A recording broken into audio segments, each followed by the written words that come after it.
Thank you, Viresh Vallur ji, for sharing your thoughts on this topic. यहाँ पर जिस तरह से हम देख रहे हैं पूरे देश भर में जितने सूचना आयोग हैं, वो जो केंद्रीय सूचना आयोग है, वहाँ भी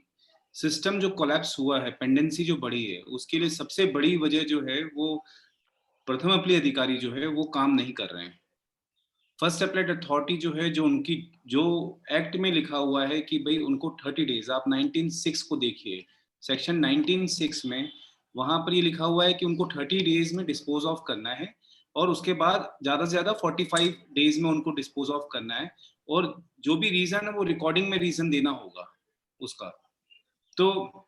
यहाँ तक कि जो अगर डिले हो रहा है तो डिले का रीजन भी देना होगा, ये सेक्शन 19(6) में स्पेसिफिकली लिखा हुआ है। लेकिन उसके बाद भी आप देखेंगे कि प्रथम अपील अधिकारी काम नहीं करते हैं, डिसीजन नहीं लेते हैं। सूचना आयोगों में अगर मैं कहूँ तो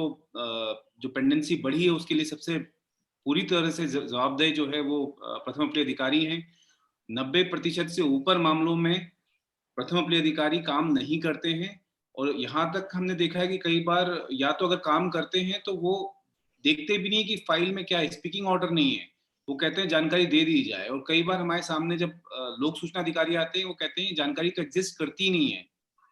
तो प्रथम अपील अधिकारी ये भी नहीं पूछते हैं अपने डिपार्टमेंट में। और आप ये देखिए कि जो व्यवस्था बनी थी जब ये सूचना का अधिकार अधिनियम लागू हुआ था, तो ये अपेक्षा नहीं की गई थी सूचना आयोगों से कि वो सभी मामलों की सुनवाई करेंगे। अपेक्षा ये थी कि कुछ मामलों में एडजुडिकेट करने की जरूरत पड़ेगी जहां डिस्प्यूट आएगा। क्यों? क्योंकि आप देखिए कि कितने लोक सूचना अधिकारी कितने सारे होंगे, हर डिपार्टमेंट में होंगे, हर स्तर पर होंगे, जिले में होंगे, कस्बे में होंगे, उनके ऊपर प्रथम अपील अधिकारी होंगे। क्या उतने सूचना आयोग में, क्या उतने सूचना आयुक्त की व्यवस्था है या स्टाफ की व्यवस्था है? ये तो बिल्कुल, मतलब ये कभी इसकी अवधारणा थी भी नहीं जब ये एक्ट बना था। जाहिर सी बात है कि ये मैकेनिज्म बिल्कुल जिन कानून के जो नीति निर्धारक थे उनके दिमाग में ये पूरा मैकेनिज्म रहा है कि बहुत स्पष्ट मैकेनिज्म था कि जब लोक सूचना अधिकारी अपने वहां पर डिसीजन लेंगे उसके बाद उसके ऊपर प्रथम अपील अधिकारी होंगे। तो ये मैटर जो है, आपको जो जानकारी मिलनी चाहिए उसका निराकरण प्रथम अपील अधिकारी के स्तर पे हो जाना चाहिए, लेकिन हो नहीं पा रहा है। अभी कुछ दिन पहले हमारे पास जो आईएएस प्रोबेशनर ऑफिसर्स थे वो आए थे और उनसे भी हमने चर्चा की थी कि आप लोग क्या अनुभव रहा है आरटीआई एक्ट को लेकर के। तो उन्होंने बताया कि डिसीजन जो है वो नहीं हो पाते हैं वो जिस तरह से जो निराकरण होना चाहिए था। तो हम लोगों ने उनको भी ये कहा कि जहां भी आपकी पोस्टिंग हो, अभी इनिशियल लेवल पर आप जैसे एसडीएम बनते हैं या इसके ऊपर तो आप ये इंश्योर करें कि कॉन्स्टिट्यूशन के हिसाब से जो जानकारी देने का एक कानून बना हुआ है उसका पालन हो सके और इफेक्टिवली वो उसका पालन किया जा सके, क्योंकि ये पेंडेंसी जो बढ़ रही है उसके लिए ये प्रथम अपील अधिकारी दोषी है। And I agree with Viresh Ballur ji, उनका कहना था जो डायरेक्शन ड्यूटी का मामला है वो क्लियरली पूरी तौर से यहाँ पर ये मामला बनता है। लेकिन कानून में कई बार क्योंकि इसमें एक्ट में प्रोविजन नहीं, ये मैंने भी कई बार यहाँ पे नोटिस इशू किया था और इनको डायरेक्शन ड्यूटी का नोटिस दिया गया है। सेक्शन 19(8) के तहत मैंने ये कार्रवाई की थी कि क्यों ना आपके खिलाफ कार्रवाई की जाए, क्योंकि ये आपकी ड्यूटी है। आपके सर्विस रूल में है कि जो भी कानून के हिसाब से जो आपको कार्रवाई करनी होगी, जो अपने कर्तव्यों का पालन करते हुए कार्रवाई करनी होगी, तो आपके द्वारा ये कार्रवाई नहीं की गई है, तो क्यों ना आपके विरुद्ध सर्विस कंडक्ट रूल्स के उल्लंघन के लिए आपके जो उच्च अधिकारी उनको लिखा जाए। तो ये हमने भी नोटिस इशू किया। लेकिन मैंने देखा कि अभी तक उसका जो असर पड़ना चाहिए या फिर जो एक डिजायर्ड रिजल्ट की हम बात करें वो नहीं हमें दिख रहा है। और जैसे उसमें जो दूसरी चीजें जो शिवानंद द्विवेदी जी ने बताया या फिर अभी हम आगे सुनेंगे, तो हो सकता है कि कोई उसमें ये व्यवस्था की पूरी तरह से कानून या रूल्स में ये व्यवस्था फिर वापस उसको शासन स्तर पर, ये मैं कह रहा हूँ कि शासन स्तर पर अगर नियम में ही अगर ये फिर से इसको दोबारा पुख्ता रूप से लागू कराया जाए, हालांकि ये नियम बने हुए हैं कि प्रथम अपील अधिकारी को कितने दिन में सुनवाई करनी है, क्या उसकी प्रक्रिया है, ये सब राज्य शासन में जब नियम बनते हैं, वो सब नियम बने हुए हैं। केंद्रीय सूचना आयोग में भी केंद्र ने जो नियम बनाए थे उसमें भी बहुत स्पष्ट रूप से है कि फर्स्ट अप्लाइड अथॉरिटी को कितने दिन में सुनवाई करनी है, कैसे सुनवाई करनी है, उसकी नियम प्रक्रिया भी वो सब बना हुआ है। लेकिन उल्लंघन नहीं रुक पा रहा है, तो मुझे लगता है कि उसमें कुछ ऐसी कार्रवाई वहां पर उस स्तर पे करनी होगी जहां पर ये मैंडेटरी जो है ये इसका पालन हो सके, और that's the only way ahead. मुझे लग रहा है कि अगर सूचना आयोगों में पेंडेंसी रोकना चाहते हैं, तो इसके अलावा अकाउंटेबिलिटी और रिस्पॉन्सिबिलिटी प्रथम अपील अधिकारी के स्तर पर फिक्स करने के अलावा और कोई चारा नहीं है। अगर आप ये सोचते हैं कि आप सूचना आयोगों में आकर के पेंडेंस वहां पर स्टाफ बढ़ा करके कर लें, वो भी संभव नहीं है। क्योंकि आप देखिए इधर आप क्या कर रहे हैं, आप बाईपास कर रहे हैं, पूरा सिस्टम बाईपास कर रहे हैं। आप पीआईओ के बाद डायरेक्ट सूचना आयोग में मैटर आ रहा है, क्योंकि प्रथम अपील अधिकारी बिल्कुल इनएक्टिव हैं, इनइफेक्टिव हैं। तो इसको ये पूरा मैं बार से फिर से दोहरा रहा हूं कि सिस्टम जो है कोलैप्स होने की वजह, पेंडेंसी बढ़ने की वजह एकमात्र इनएक्शन, इनइफेक्टिव जो प्रथम अपील अधिकारी हैं वो लोग दोषी हैं इसके लिए, और उनके विरुद्ध जो है कोई ठोस कार्रवाई करने की जरूरत है ताकि ये सिस्टम बच सके, ताकि ये एक्ट बच सके। शुक्रिया जी, बहुत बहुत धन्यवाद महोदय। और यदि आरटीआई एक्ट को बचाए रखना है तो कहीं न कहीं जिस प्रकार से आपने बताया कि प्रथम अपीली अधिकारियों के ड्यूटी को लेकर के कुछ न कुछ इसमें स्टेट और सेंट्रल की तरफ से अमेंडमेंट करना आवश्यक होगा। वेंकटेश नायक जी 12 बजे कुछ कार्य से दूसरे अन्य मीटिंग में जाएंगे, तो हम यहाँ पर कुछ जो पार्टिसिपेंट्स हमारे बीच में है, यदि उनका कोई प्रश्न है, कुछ पूछना चाहते हैं श्री वेंकटेश नायक जी से, तो कृपया वो अपनी बातें रखें। अथवा वेंकटेश नायक जी कुछ आप अतिरिक्त कुछ जोड़ना चाहते हैं तो, यदि क्वेश्चन नहीं है तो ताराचंद जी, आपका कुछ प्रश्न है? आपने मुद्दा उठाया था और आप इस विषय पर कुछ बोलना भी चाह रहे थे, तो कुछ यदि आपकी बातें हैं तो कृपया रखें। सभी रिस्पेक्टेड स्पीकर्स को मेरा एक बार फिर नमस्कार। सर, फर्स्ट अपीलेट अथॉरिटी की ड्यूटी और आरटीआई एक्ट का जो आज का वेबिनार है, इस वेबिनार के साथ ही इस एक्ट के एक बेशकीमती एक नहीं 2 सेक्शंस की ओर मैं सभी का ध्यान दिलाना चाहता हूँ। सेक्शन 21 एंड सेक्शन 4 में जहां पीआईओ की ड्यूटी है कि वो फैसिलिटेट करे, हेल्प करे किसी आवेदक को सूचनाएं मिले, इसके लिए है इम्यूनिटी देता है हर उस काम के लिए, हर उस परफॉर्म के लिए, हर उस एक्ट के लिए जो आरटीआई एक्ट को डील करते समय किसी ने भी यानी पीआईओ और एफएए ने किसी के गुड फेथ में की। यानी कि ये सेक्शन अपने आप में ये भी विधान करती है कि अगर कोई ऐसा काम या डिस्पोजल ऑफ ड्यूटी किसी के गुड फेथ में नहीं है, तो उस केस में उनको आरटीआई एक्ट के ओवरराइडिंग इम्यूनिटी है वो हासिल नहीं होगी। माननीय राहुल सिंह सर ने बहुत एक सिंगल सेंटेंस में आज की वेबिनार का जो मुख्य बिंदु है वो बहुत क्लियर कर दिया है कि इसके तमाम आयोगों के हजारों लाखों की संख्या में पेंडेंसी है, उसके केवल एफएए अकाउंटेबल है। जिन जिन केसेस में फर्स्ट अपीलेट अथॉरिटी को अपील संस्थित की गई है, तो उन पर ये लागू हो जाता है कानूनन कि वो एक्ट की सेक्शन 19 और सबसेक्शन 8,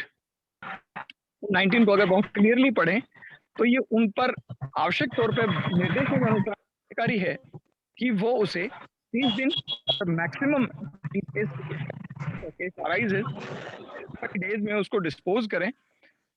और बहुत प्राकृतिक न्याय के सिद्धांतों के अकॉर्डिंग उसे डिस्पोज करें। अब सवाल ये उठता है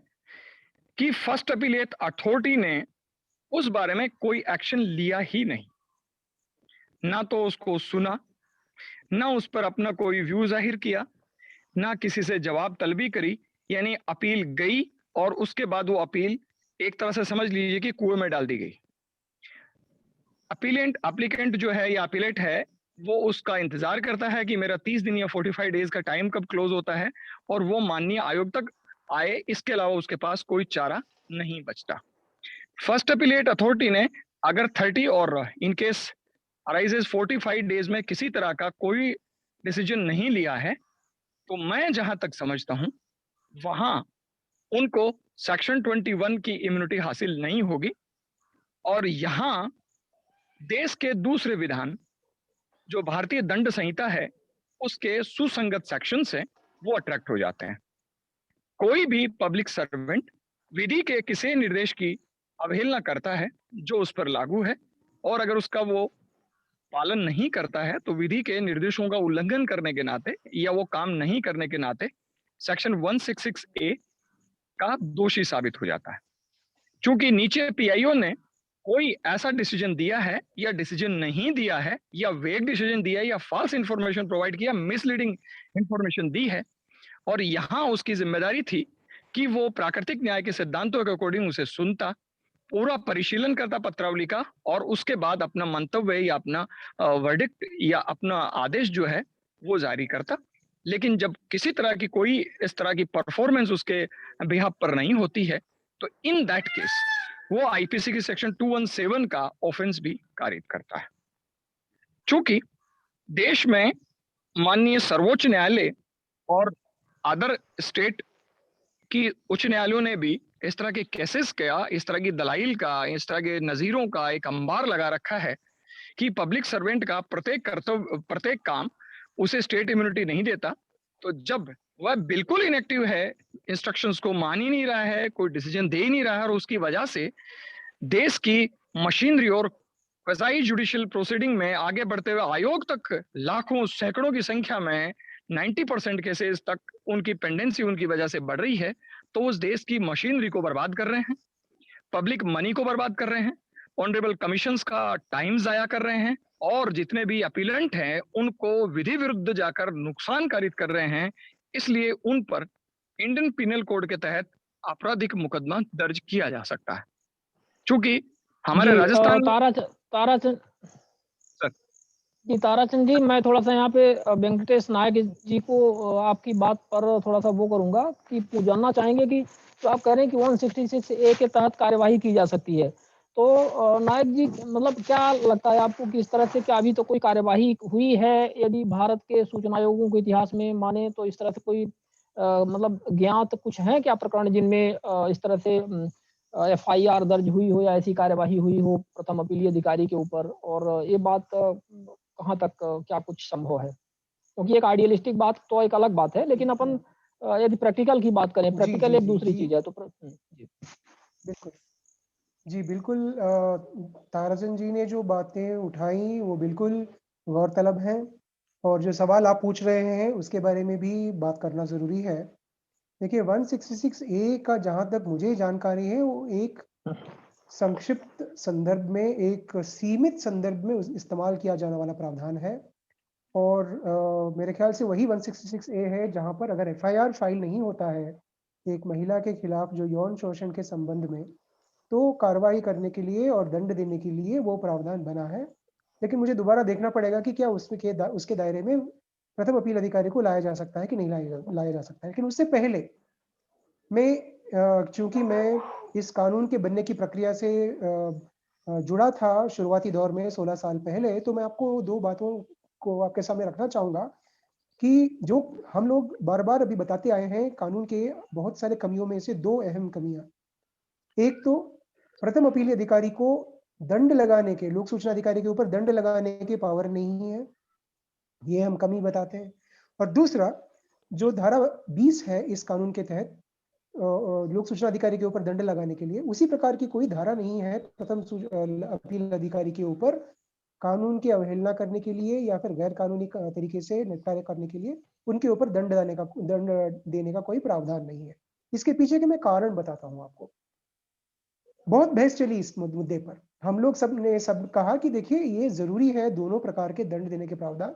आप इसको कानून से बाहर नहीं रख सकते। लेकिन सरकार का एक दावा ये था कि यदि लोक सूचना अधिकारी को दंडित करने का अधिकार प्रथम सूचना अधिकारी को दे दिया जाता है तो उसका दुरुपयोग होगा। क्योंकि हमेशा होता क्या है, हम सब भली बात ही जानते हैं, सीनियर अफसर जूनियर अफसर्स को बहुत परेशान करते हैं अगर उनसे उनका वास्ता अच्छा नहीं रहता है तो ये बहुत मामूली बात है। तो सरकार में बैठे हुए लोगों ने कहा कि हम एक और कानून के तहत सीनियर अफसर्स को पावर नहीं देना चाहते हैं जूनियर अफसर्स को दंडित करने के लिए। उन्होंने एक उदाहरण बताया। उन्होंने बोला कि और ये उदाहरण वाकई में होते हुए मैंने सबसे पहली बार मध्य प्रदेश में सुना था। उदाहरण यह है कि अगर मान लो कि एक नागरिक की तरफ से सूचना के लिए आवेदन आता है दफ्तर में, लोक सूचना अधिकारी उस जानकारी के आवेदन को पढ़ता है और समझता है और निर्णय लेता है कि ये जानकारी देने लायक है। लेकिन अगर उसका सीनियर अफसर बोलता है कि ये जानकारी तुम उसका खुलासा नहीं करोगे, इस तरह का मौखिक आदेश देता है। कई बार इस तरह से आदेश मिलने की वजह से जानकारी देने से इनकार किया जाता है।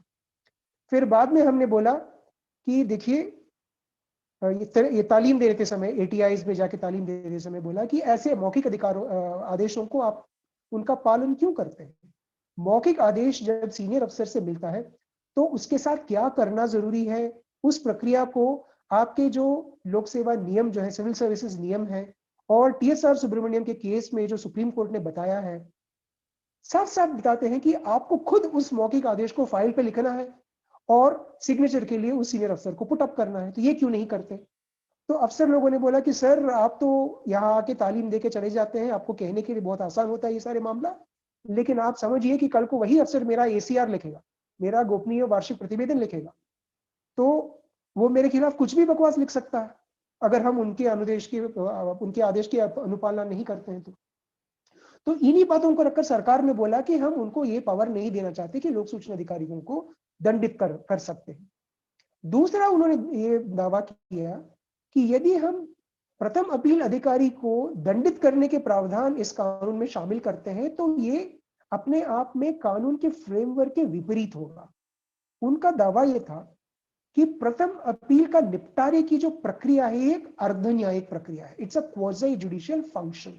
Quasi judicial process. और उन्होंने कहा कि आप किसी भी कानून को देख लीजिए हमारे देश में कि किसी भी अर्ध न्यायिक प्रक्रिया के दौरान देने वाले निर्णयों को लेकर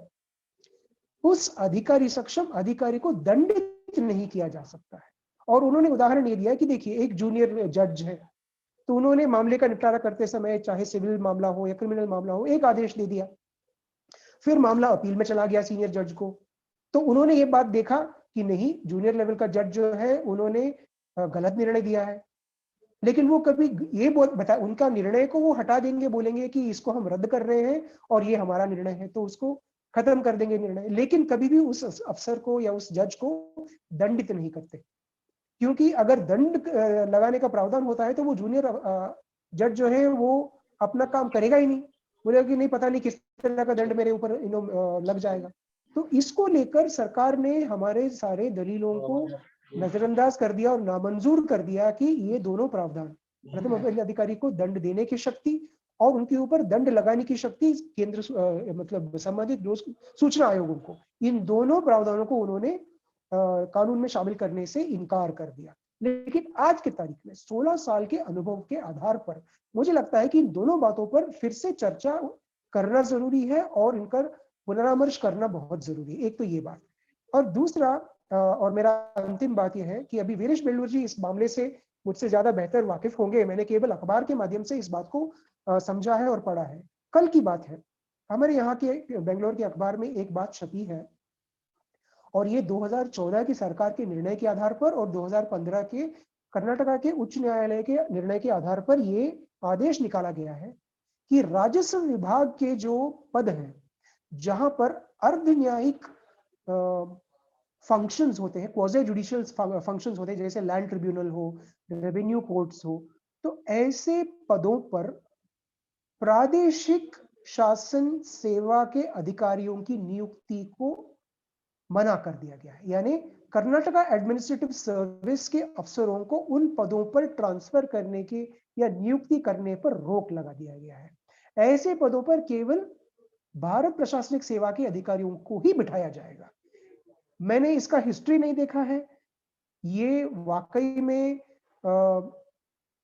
सपोर्ट करने लायक निर्णय है कि नहीं, इसके ऊपर मेरे कोई विचार नहीं है, लेकिन जब अखबार को मैंने पढ़ा तो मुझे ध्यान में आया कि इस बात को लेकर हम क्यों ना आरटीआई कानून के दायरे में चर्चा शुरू क्यों ना करें, क्योंकि प्रथम अपील अधिकारी की जो निर्णय की प्रक्रिया जो है वो एक अर्ध न्यायिक प्रक्रिया है। हालांकि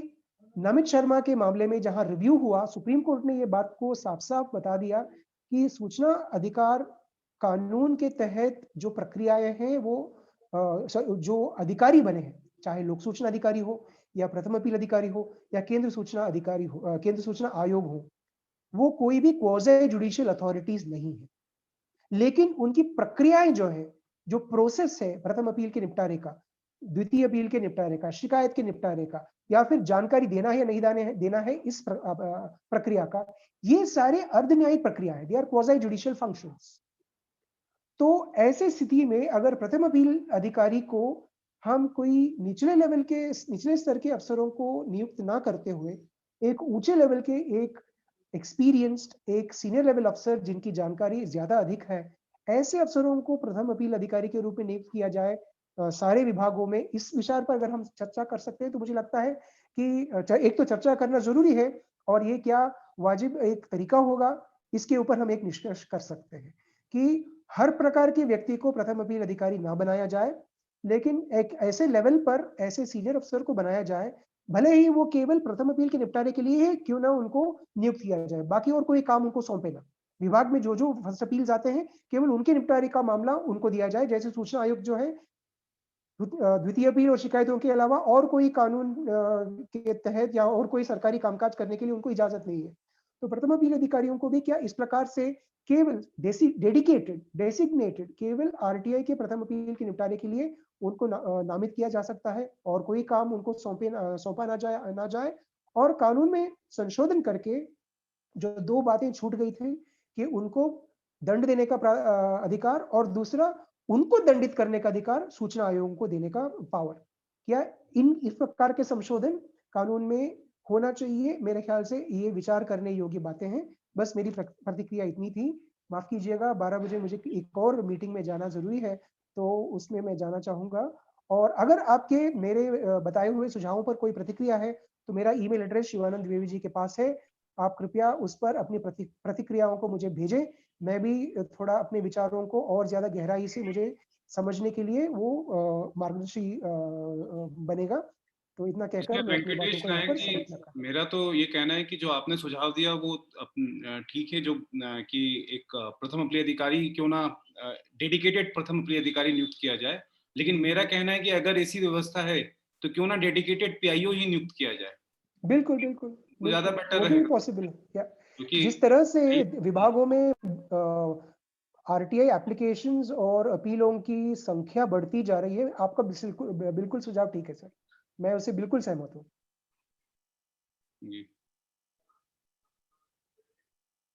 तो माफ कीजिएगा, अभी मैं आपसे इजाजत लेना चाहूंगा। बिल्कुल बहुत बहुत धन्यवाद जी जी वेंकटेश नायक जी, बहुत बहुत धन्यवाद, आपने अपना मूल्य समय दिया और भविष्य में आप पधारें और इसी तरह से मार्गदर्शन करें। धन्यवाद। हमारे बीच में माननीय श्री शैलेश गांधी सर, माननीय श्री आत्मदीप सर भी जुड़ चुके हैं। सर, आप लोगों का हार्दिक स्वागत है और विषय बहुत ही आप लोगों से जुड़ा हुआ है, और जिस प्रकार से भी हमारी चर्चाएं चल रही थी कि महाराष्ट्र गवर्नमेंट के परिप्रेक्ष्य में आपके एक आर्डर जिसमें हाई कोर्ट ने आदेश दिया था, जिसको आपने सर्कुलेट भी किया था उस समय, और ये भी मांग की गई थी हमारे सभी पार्टिसिपेंट से कि अपने अपने स्टेट्स में वो भी प्रयास करें कि जो क्वासी जुडिशियल हियरिंग है, इस तरह से प्रथम अपीलीय अधिकारी उसमें से सम्मिलित हैं, वो भी वर्चुअल कोर्ट के माध्यम से होने लगे, वर्चुअली होने लगे। तो वो बहुत महत्वपूर्ण आदेश था और इस दिशा में तो आपने काफी महत्वपूर्ण काम भी किए हैं। तो कृपया मार्गदर्शन करें इस विषय में, क्या कुछ और किया जा सकता है? वैसे चर्चाएँ तो काफ़ी हो चुकी हैं, लेकिन आपका पॉइंट ऑफ व्यू इसमें क्या है? धन्यवाद। मैंने वेंकट जी से की बात